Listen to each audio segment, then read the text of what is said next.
this is Rick Kaselj from exercisesforinjuries.com and Fix My Back Pain. This is a special video for Mike Westerdahl and everyone at Critical Bench. What I'm going to go through is the best stretch for the lower back. And what that stretch is the cat and dog stretch.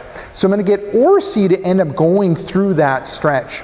So how it works is you're in a 4-point position, so you have your hands are underneath your shoulders. You don't want your hands too far forward because that puts unnecessary stress on your shoulders. When looking at your knees, you want your knees underneath your hips, and you want your knees about hip width apart.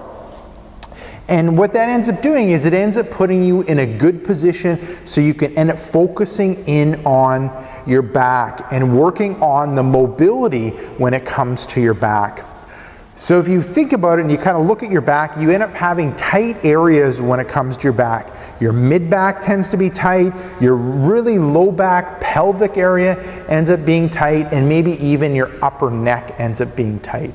So what this cat and dog stretch ends up doing is loosening things up when it comes to those tight areas in the spine, and it helps working on that mobility when it comes to the spine.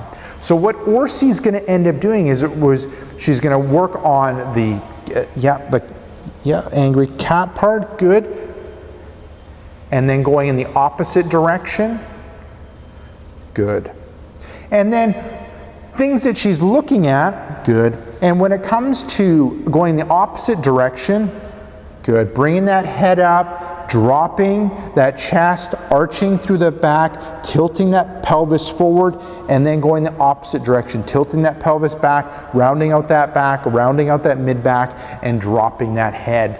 And what she is doing is she's kind of going to the point where she has light resistance and then going in the opposite direction. She's holding the position for about a second or two and then moving in the opposite direction.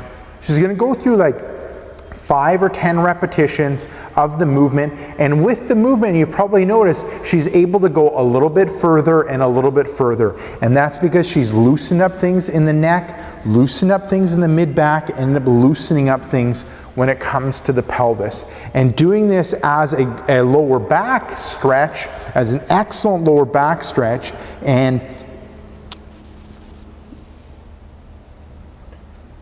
good, perfect.